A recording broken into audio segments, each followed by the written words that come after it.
Darkness always seeks the cracks, not in the world, but in the mind. It slips through doubt, through fear, through the quiet whispers that tell you you're not enough. For thousands of years, sacred texts have not only guided lives, they've been weapons against this very force. Today, I will share with you 5 scriptures that history shows the adversary cannot stand against. They are not spells, they are living principles.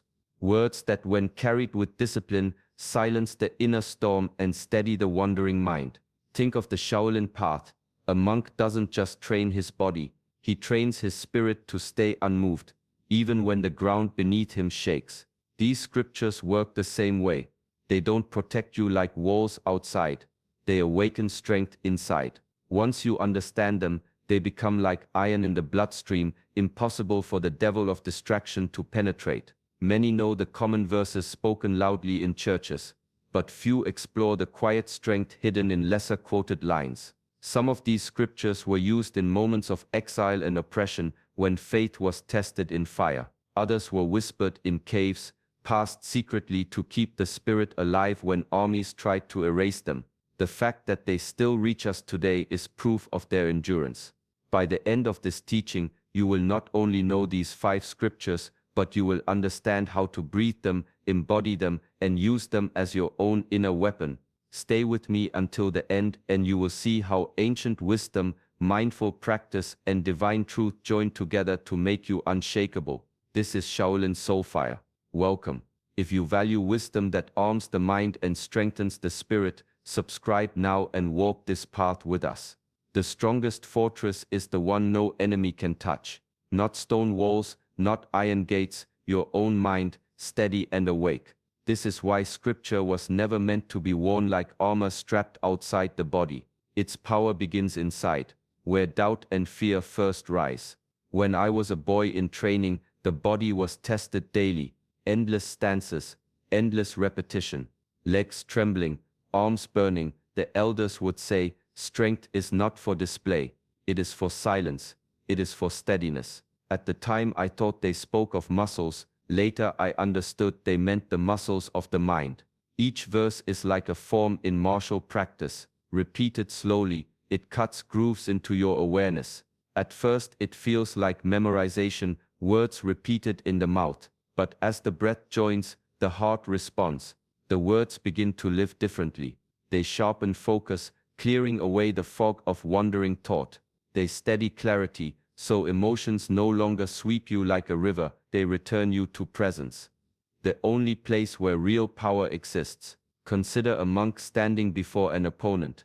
If his strength is only on the outside, a clever strike can break it. But if the strength is rooted within, calm mind, balanced breath, then even when he falls, he does not shatter. Scripture works the same way. It doesn't protect you by building walls. It trains you to meet the world without being moved by it. The devil fears this because it cannot be touched. A man or woman who carries scripture in the bloodstream, like discipline in the marrow, cannot be swayed by shadows. They may be pressed, but not broken.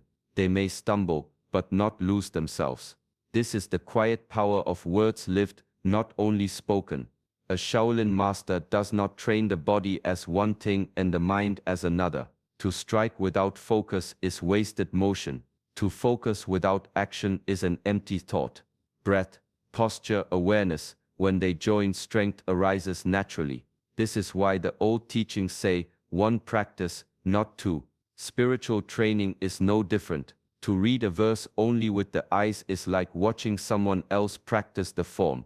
To let the verse breathe through you, to carry it in each inhale and exhale, is to step onto the training ground yourself.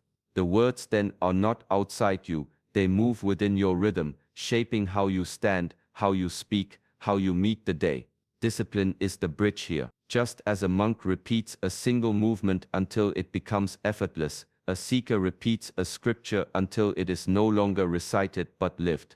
In time the boundary between thought and flesh fades, the teaching becomes action, the verse becomes presence. It is no longer something you remember, it is something you are. Ancient masters understood this deeply. They taught that the body is the servant of the mind, and the mind is the servant of spirit.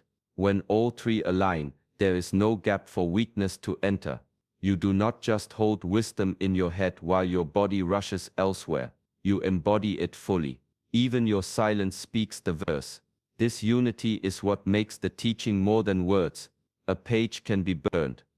A scroll can be lost. But when scripture is lived in breath and bone, no one can take it from you. It becomes part of your being. A strength carried quietly, always present, beyond attack, and beyond decay.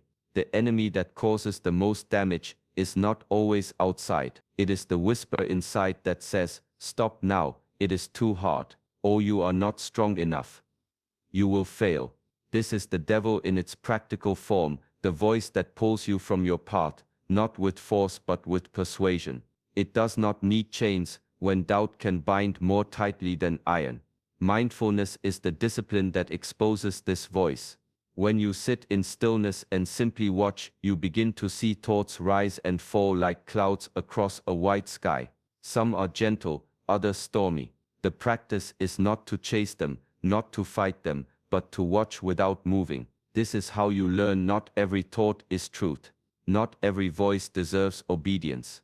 Scripture adds another dimension. It is like a torch in a dark cave. When the false voice rises, Scripture provides a point of reference, a steady line that divides what is fleeting from what is eternal. It does not silence the thought by force. It reveals it for what it is. The trickster is unmasked, and suddenly it loses power.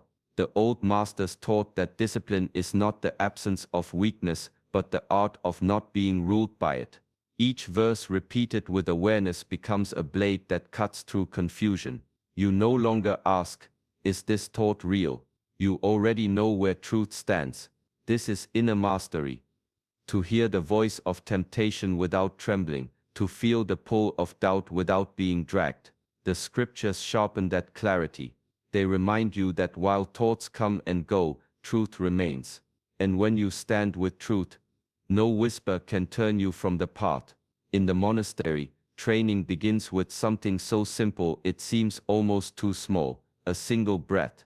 Not the strike of a fist or the speed of a kick.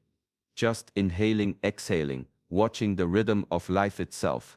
The elders would remind the young monks, if you cannot master one breath, how will you master 1,000 movements?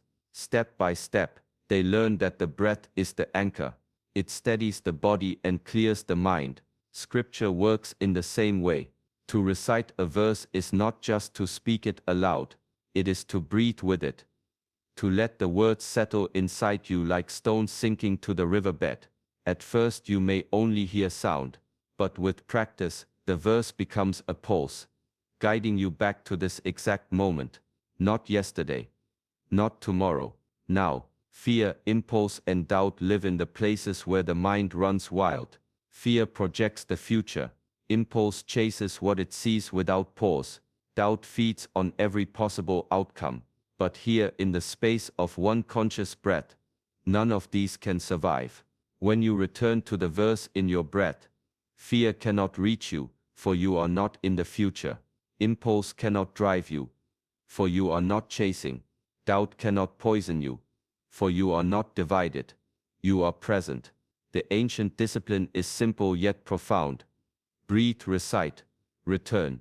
Each repetition strengthens the mind's stability the way hours of stance training strengthen the legs. Over time the verse becomes inseparable from the breath, and the breath becomes inseparable from your presence.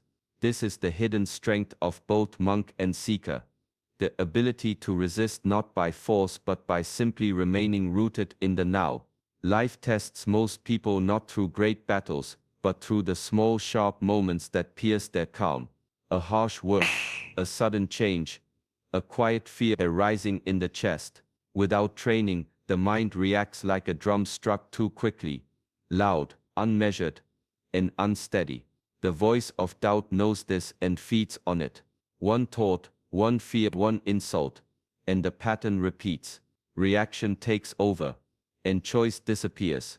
The old teachings remind us, reaction is not freedom. It is the chain of habit. True strength is found in the pause between what happens and what you do next. This pause is not emptiness. It is the space where mastery lives. Scriptures, when carried inside, create that pause. The words steady the heart. Instead of being thrown by the first strike of fear or anger, you recall the verse and it slows the rush. Breath deepens. Clarity returns. In that moment, you are no longer a slave to the old pattern. You are free to choose.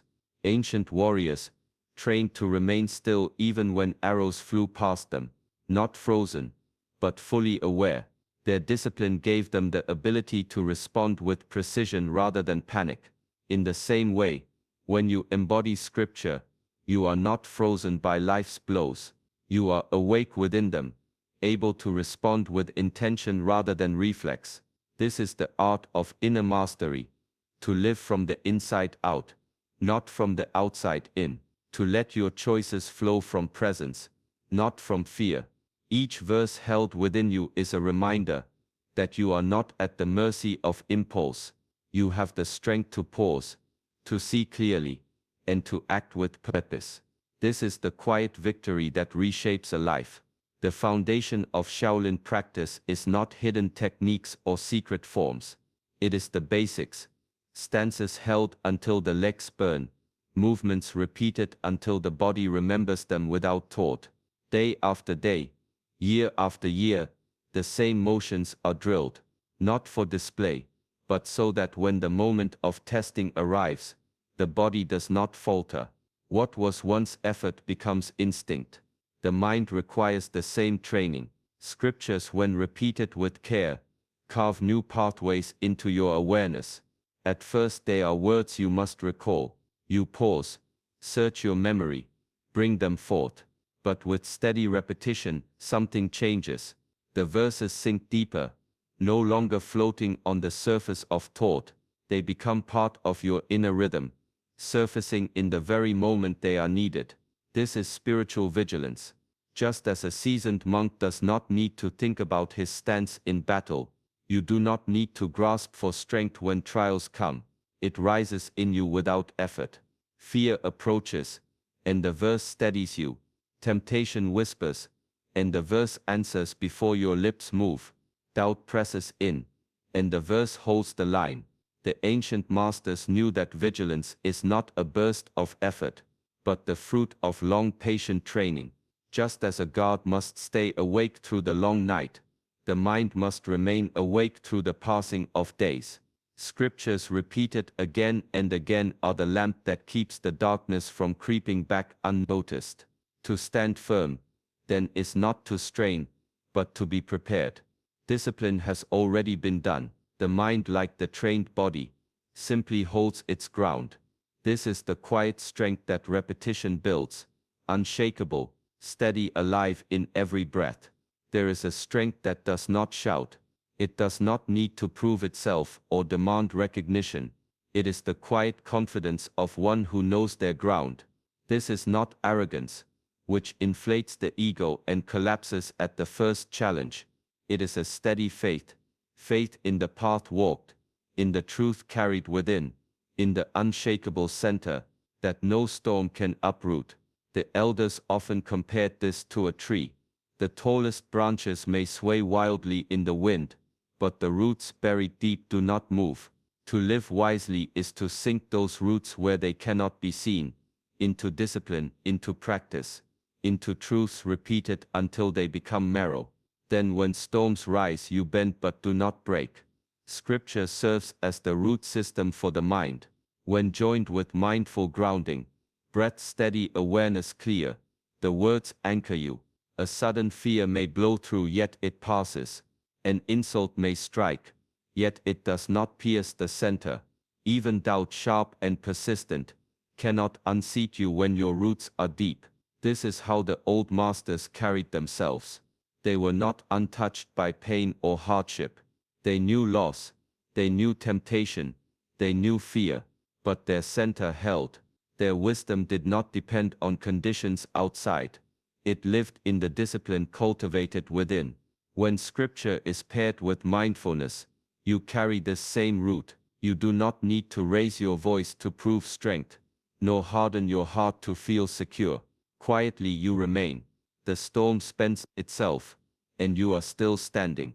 This is the kind of faith that does not wobble, the strength that does not exhaust itself, the wisdom that holds steady through every season. Fear is rarely sudden, it grows because it is practiced. Each time you give it attention, it strengthens.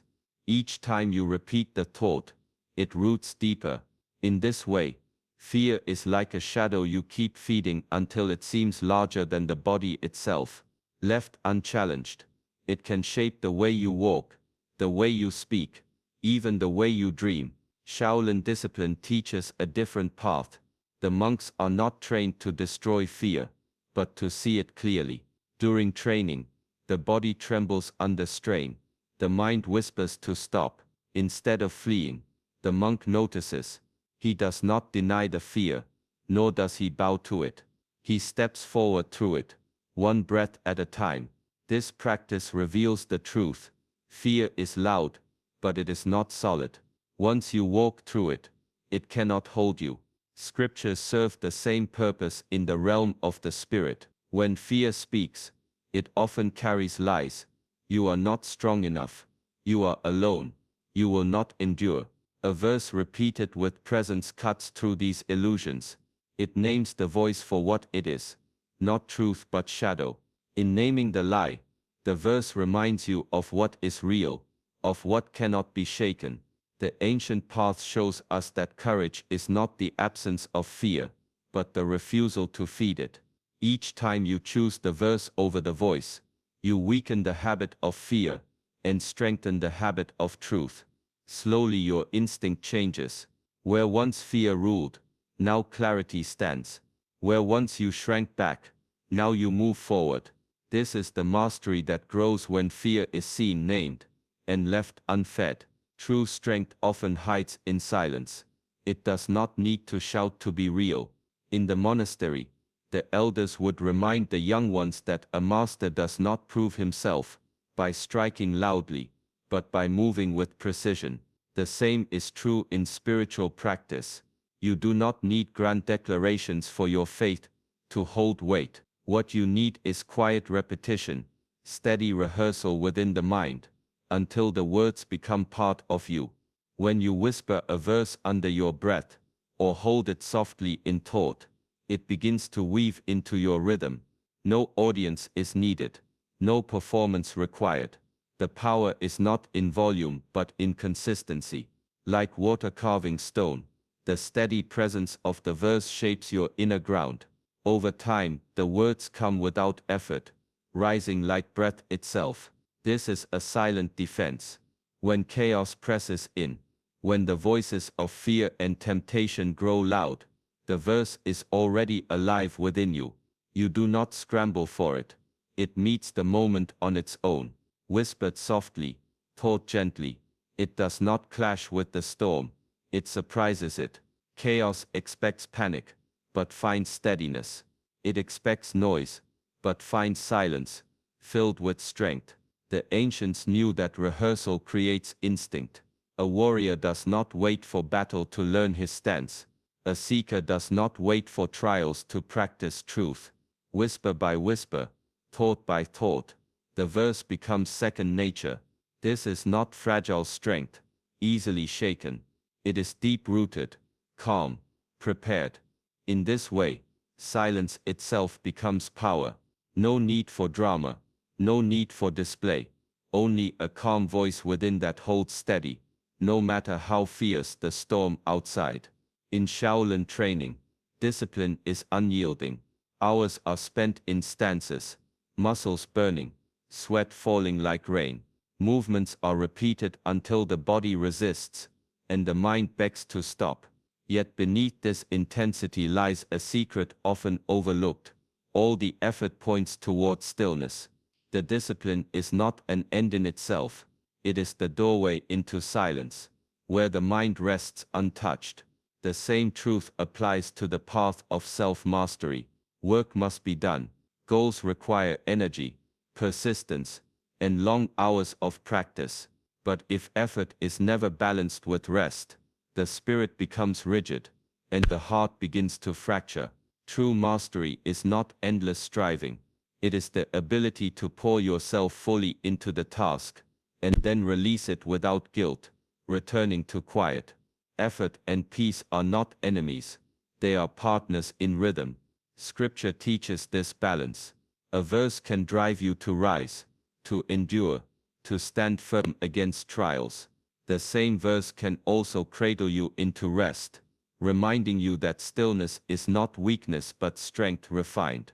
Just as a bow must loosen after being drawn, the mind must soften after discipline. This rhythm protects you from exhaustion and keeps the spirit alive. Ancient masters lived by this flow. They trained with unbreakable focus, then withdrew into silence for days. They knew that to sustain strength, one must also know surrender. The verse held in meditation bridges these two states, guiding when to press forward and when to lay the burden down. In this rhythm lies harmony, effort like fire, rest like water. Together they form balance. Together they allow a life of discipline that does not harden but deepens, where the hardest training and the quietest stillness both lead to the same center of mastery. There is a difference between knowing words and becoming them. Many can recite lines with flawless memory, their voice is steady and clear. Yet when trial comes, the words vanish, leaving only fear and confusion. Memorization alone cannot hold you. What matters is integration, the weaving of wisdom into the fabric of daily life. In the old temples, young disciples would chant verses for hours. The elders would listen, not for perfection of sound, but for the moment when the verse left the lips and entered the heart. They would say, "Do not only remember the teaching, become the teaching." The lesson was clear. The words must move beyond the tongue, into thought, into action, into presence. Wisdom is not measured by how much you can repeat. It is seen in how you live when the verse is silent. But you embody patience when anger presses in. Can you stand firm in truth when doubt surrounds you? This is when the scripture reveals its power, not as a phrase remembered but as strength carried within. There comes a time when you no longer need to recall the verse consciously. It has settled deeper than memory. It shapes your choices before the thought arises, guides your response before the voice of fear has time to speak. The verse is no longer on the page. It is in the mirror of your being. This is real mastery, to hold the scripture so completely that you do not need to clutch it, to walk with it so closely that it no longer feels separate from you. The page can fade, the words may be forgotten by the tongue, but the truth remains alive in how you stand, how you breathe, how you live. Strength does not come from noise or display. It grows quietly, breath by breath, word by word, until it shapes the way you stand in the world. These scriptures, when joined with mindfulness and steady discipline, are not simply lines to repeat. They are living forces that anchor you. They remind you that mastery is not escaping struggle, but meeting it without being moved. Carry them in your heart, not just on your tongue. Let them guide your choices, steady your breath, and bring you back to the calm center that storms cannot reach. This is how faith becomes practice, and practice becomes strength. If this teaching has touched you, walk with it in your daily life. And if you wish to keep growing with us on this path of wisdom and inner mastery, I invite you to like this video, share it with those who need it, and subscribe to our channel. Shower lips of fire. Walk steady, stay rooted, and may your spirit remain undisturbed.